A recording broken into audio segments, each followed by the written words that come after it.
Hi viewers, welcome back to my channel. ఎలా ఉన్నారు అందరూ? నేనైతే చాలా బాగున్నాను. సో మీకు థంబ్నెయిల్ చూసిన తర్వాత అర్థమైపోయి ఉంటుంది topic name. Saudi nursing process ఎలా స్టార్ట్ చేయాలి, ఎలాంటి స్టెప్స్ ఉంటాయి అండ్ ఎంత ఖర్చు అవుతుంది అనేది ఈ వీడియోలో ఎక్స్ప్లెయిన్ చేస్తాను. ఫస్ట్ టైం కనుక మన ఛానల్ చూస్తున్నట్టయితే లైక్ ఇవ్వడం మర్చిపోవద్దు అండ్ సబ్స్క్రైబ్ చేసుకోవడం అసలే మర్చిపోవద్దు. మరి లేట్ ఎందుకు, సుత్తి లేకుండా సూటిగా ఎక్స్ప్లెయిన్ చేస్తాను. వీడియో ఎక్కడ స్కిప్ చేయకుండా ఎండ్ వరకు చూడండి. Let's start the video.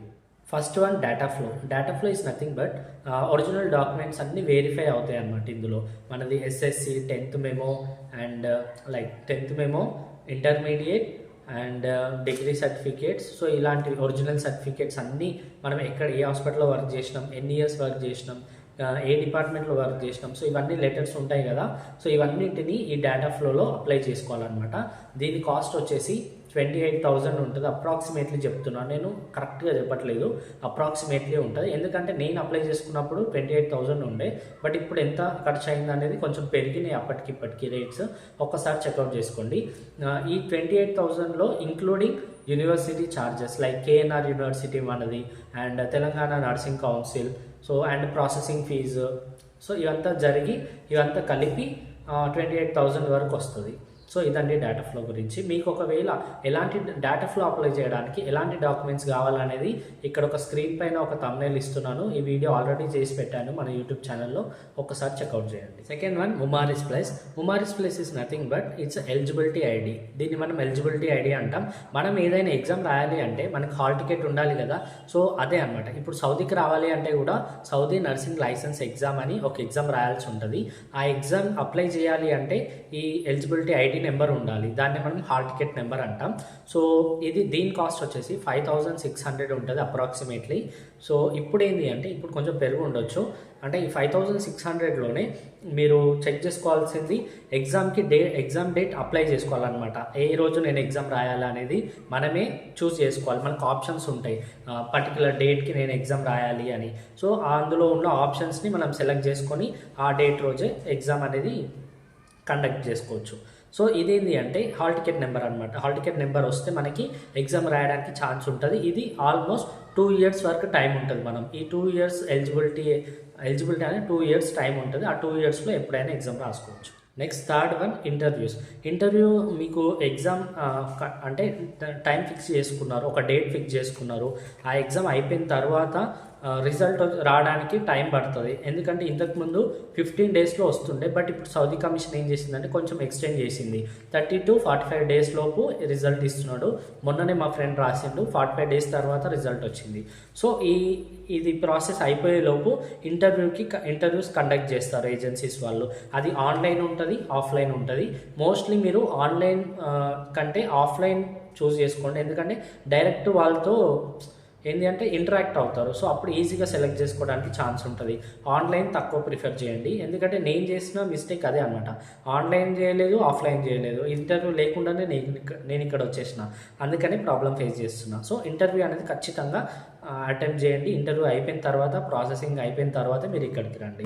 So ఇది ఎక్కడ ఉంటాయి అంటే ఎక్కువగా కేరళ, కొచ్చిన్, ఢిల్లీ, బెంగళూరు. సో మన హైదరాబాద్లో కూడా అప్పుడప్పుడు పెడతా ఉంటారు. ఎక్కువగా ఈ బెంగళూరు, ఢిల్లీ ఇక్కడ online coaching centre, online interviews అనేవి జరుగుతూ ఉంటాయి. ఆఫ్లైన్ కూడా జరుగుతాయి. మీరు ఒక్కసారి ఏజెన్సీస్ చెప్తారు, సో దాన్ని బట్టి మీరు ఫాలో అవ్వండి. Fourth one offer letter.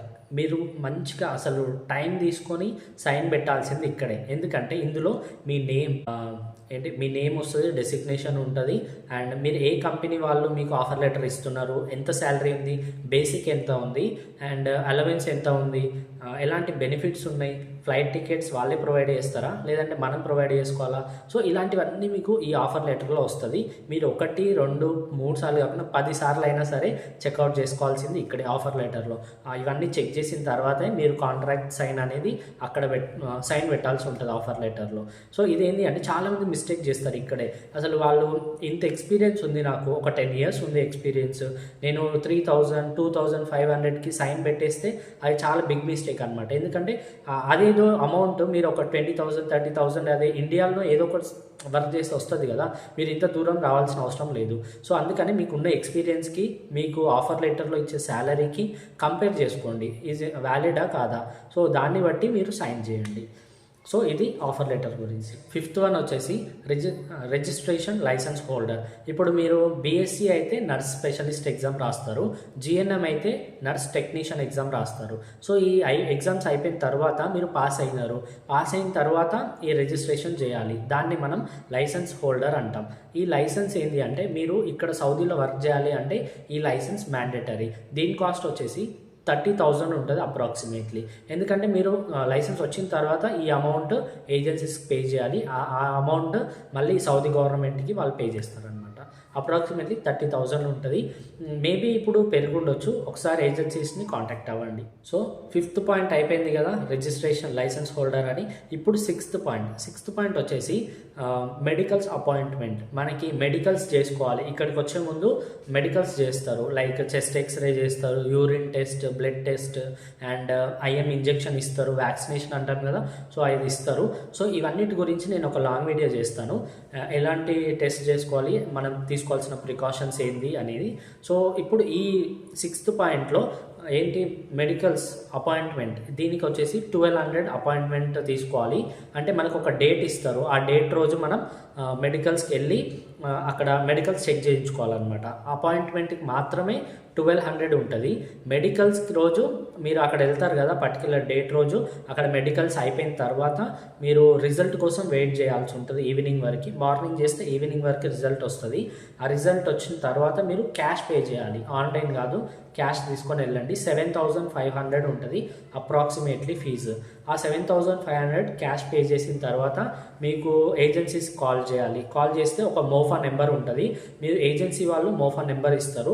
ఇచ్చిన తర్వాత ఆ నెంబర్ని మీరు అక్కడ మెడికల్ వాళ్ళకి ఇస్తే వాళ్ళు ఆ మోఫా నెంబర్ టైప్ చేసిన తర్వాత మీకు అంటే మెడికల్స్ ఫిట్టా లేదంటే అన్ఫిట్టా అనేది మీకు ఒక లెటర్ ఇస్తారు. సో దాన్నే మనం మెడికల్ రిపోర్ట్ అంటాం. సెవెంత్ వన్ బయోమెట్రిక్ అంటే మన ఈ 2 థంబ్ ఫింగర్స్ ఉన్నాయి కదా, సో అక్కడ ప్రింట్ తీసుకుంటారు. లొకేషన్ వచ్చేసి హైదరాబాద్లో పంజగుట్ట మెట్రో స్టేషన్ ఉంది కదా, సో ఆ మెట్రో స్టేషన్ పైన 2 స్లాట్స్ ఉంటాయి. ఒకటేమో గల్ఫ్ కంట్రీస్కి సంబంధించింది, ఒకటేమో English countries like UK, USA, అలా ఆ కంట్రీస్కి సంబంధించింది. సో మనం ఏం చేయాలంటే సౌదీ కాబట్టి గల్ఫ్ కంట్రీస్ సైడ్ వచ్చేసి నాకు తెలియక పిచ్చోన్లా తిరుగుతూ ఉన్నా. 2 స్లాట్స్ ఉన్నాయి, ఎక్కడో తెలియలేదు.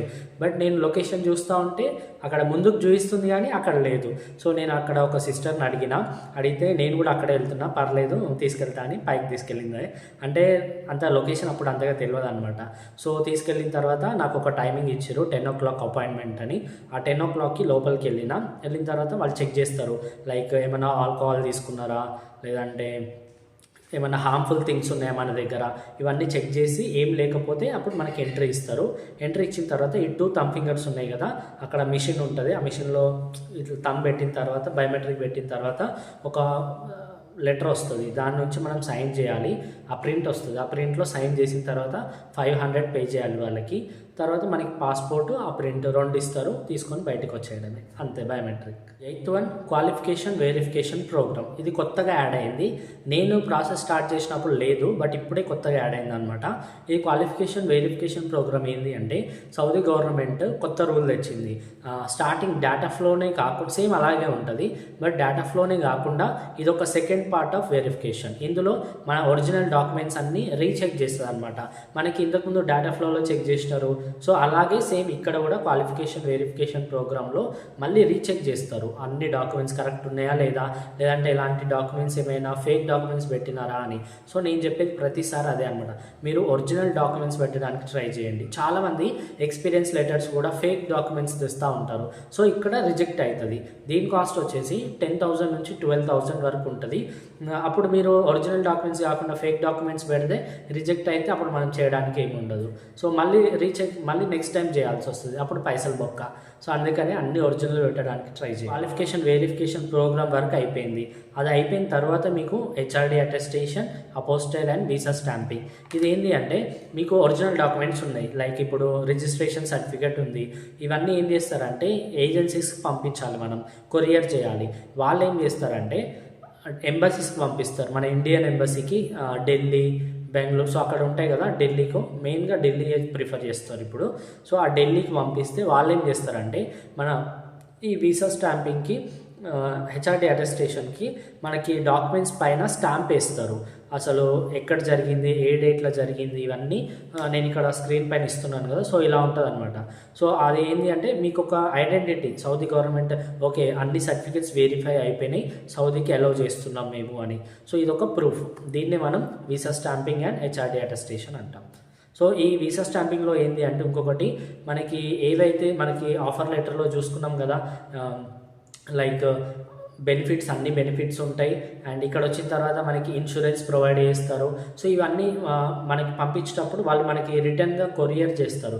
ఆ కొరియర్లో మన పాస్పోర్ట్, ఒరిజినల్ డాక్యుమెంట్స్, ఈ స్టాంప్ అయిన సర్టిఫికేట్స్ అన్నీ అండ్ ఇన్సూరెన్స్తో పాటు ఎక్కడ ఏ కంపెనీ ఇన్సూరెన్స్ ఇస్తుంది, ఎంత ఇస్తుంది మంత్లీ, సో ఇవన్నీ కలిపి మనకి ఆ కొరియర్లో వస్తాయి అన్నమాట. దాన్ని మనం వీసా స్టాంపింగ్ అని కూడా అంటాం. 10th one visa and flight tickets. ఇదేంటి అంటే వీసా మనకి ఈ వీసా స్టాంపింగ్ అయిపోయిన తర్వాత వీసా వస్తుంది. ఆ వీసాలో నర్స్ టెక్నీషియన్ అని ఉండొచ్చు, నర్స్ స్పెషలిస్ట్ అని ఉండొచ్చు. ఎందుకంటే మోస్ట్లీ నాకు వచ్చిన డౌట్ ఏంటి అంటే నర్స్ టెక్నీషియన్ అని ఇచ్చిండు, నేను ఎగ్జామ్ రాసింది నర్స్ స్పెషలిస్ట్ అంటే బీఎస్సీ నర్స్ స్పెషలిస్ట్, కానీ నర్స్ టెక్నీషియన్ ఎందుకు వచ్చిందని అడిగితే వాళ్ళు ఏం చెప్పారంటే మీరు నేను ఇండస్ట్రియల్ సైడ్ కదా, సో అప్పుడు నర్స్ టెక్నీషియన్ అని వస్తుంది, హాస్పిటల్ సైడ్ అయినా సరే నర్స్ టెక్నీషియన్ అని వస్తుంది వీసాలో, మీరు వర్క్ చేసేది మాత్రం అండర్ నర్స్ స్పెషలిస్ట్ లాగా అని చెప్పారనమాట. సో వీసాకి మనం రాసిన ఎగ్జామ్కి సంబంధమే లేదు. సో అందుకనే అలా వచ్చిన నర్స్ టెక్నీషియన్ వచ్చినా పర్వాలేదు, బట్ ఇక్కడ మనం ఎగ్జామ్ రాయాల్సింది మాత్రం బీఎస్సీ వాళ్ళు నర్స్ స్పెషలిస్ట్ ఎగ్జామ్ రాయాలి. సో ఇది వీసా గురించి. అండ్ ఫ్లైట్ టికెట్స్ అంటారా, వాళ్ళే బుక్ చేస్తారు, ఫ్లైట్ ఏజెన్సీస్ వాళ్ళే బుక్ చేస్తారు, సర్వీస్ ఛార్జెస్ తీసుకుంటారు ఎంతో కొంత. సో ఆ సర్వీస్ ఛార్జెస్ని బట్టి ఎంత తీసుకుంటారు అనేది నేను అప్కమింగ్ వీడియోస్లో డీటెయిల్గా ఎక్స్ప్లెయిన్ చేస్తాను, అక్కడ మీరు తీసుకోవాల్సిన జాగ్రత్తలు ఏంటి అనేది. సో అందుకని ఒక లాంగ్ వీడియో చేస్తాను. సో ఇదండి వీడియో. ఇంకొకటి లాస్ట్ వచ్చేసి మీరు ఈ ప్రాసెస్ అంతా అయిపోయిన తర్వాత బిఎల్ఎస్ అండ్ ఏసీఎల్ఎస్ సర్టిఫికేట్ మ్యాండేటరీగా తీసుకోండి. ఎందుకంటే ఇక్కడ వచ్చిన తర్వాత ఇండస్ట్రియల్ సైడ్ వర్క్ చేయాలి అంటే అది ఇంటర్వ్యూలప్పుడు ఖచ్చితంగా అడుగుతారు, మీకు ఆ స్కిల్స్ ఉన్నాయా లేదా, ఆ certificate American heart association certificate ఉందా లేదా అని అడుగుతారు. ఒకవేళ ఉంది అంటే మనకి ఈజీగా జాబ్ వస్తుంది, లేదు అంటే వాళ్ళు మళ్ళీ ఇక్కడ వచ్చిన తర్వాత క్లాసెస్ ప్రొవైడ్ చేసి ఎంతో కొంత అమౌంట్ కట్ చేసుకోవడం, సో అలా ఉంటుంది అనమాట. హాస్పిటల్ సైడ్ కూడా అంతే, మీకు సర్టిఫికేట్ లేదు అంటే క్లాసెస్ చెప్తారు, అందులోనే అమౌంట్ కట్ చేసుకుంటారు. అదేదో మనం ఇండియాలోనే తీసుకుంటే ఆల్మోస్ట్ ఇప్పుడు 10,000 నుంచి 11,000 వరకు ఉంది బిఎల్ఎస్ అండ్ ఏసీఎల్ఎస్. అది మీకు పంచగుట్టలోనే ఉంది, నేను ఇంతకుముందు కూడా ఒక షార్ట్ వీడియో చేసిన, ఒకసారి చెక్అవుట్ చేయండి. మీకు వీసా వచ్చిన తర్వాత ఫ్లైట్ టికెట్స్ ఇస్తాడు. ఆ ఫ్లైట్ టికెట్స్ తర్వాత మీరు బిఎల్ఎస్ అండ్ ఏసీఎల్ఎస్ సర్టిఫికెట్స్ మీరు 2 years వ్యాలిడ్ ఉంటుంది. అది తీసుకున్న తర్వాత మీరు తట్టబుట్ట చదువుకొని పేరెంట్స్కి బాయ్ బాయ్ చెప్పి ఫ్లైట్ ఎక్కేసి సౌదీ వచ్చేయడమే. సో ఇక్కడ వచ్చిన తర్వాత మీకు తెలిసిందే కదా, సో అలా ఉంటుంది అనమాట. వీడియో మీకు ఎంతో కొంత కాదు చాలా అర్థం అయిపోయింది అనుకుంటున్నాను. ఎందుకంటే ఇది చాలామంది అడుగుతున్నారు ఈ డౌట్స్, ఆ ప్రాసెస్ ఎలా ఉంటుంది, ఎంత ఖర్చు అవుతుంది అని. సో అందుకని మీకు కష్టపడైనా సరే ఇష్టంతో మీకు వీడియో చేసి పెడుతున్నాను. మరి ఈ వీడియో చేసిన తర్వాత మీ ఫ్రెండ్స్కి షేర్ చేయడం అస్సలు మర్చిపోవద్దు. Until then keep watching my videos. ఉంటాం వల్ల బాయ్ బాయ్.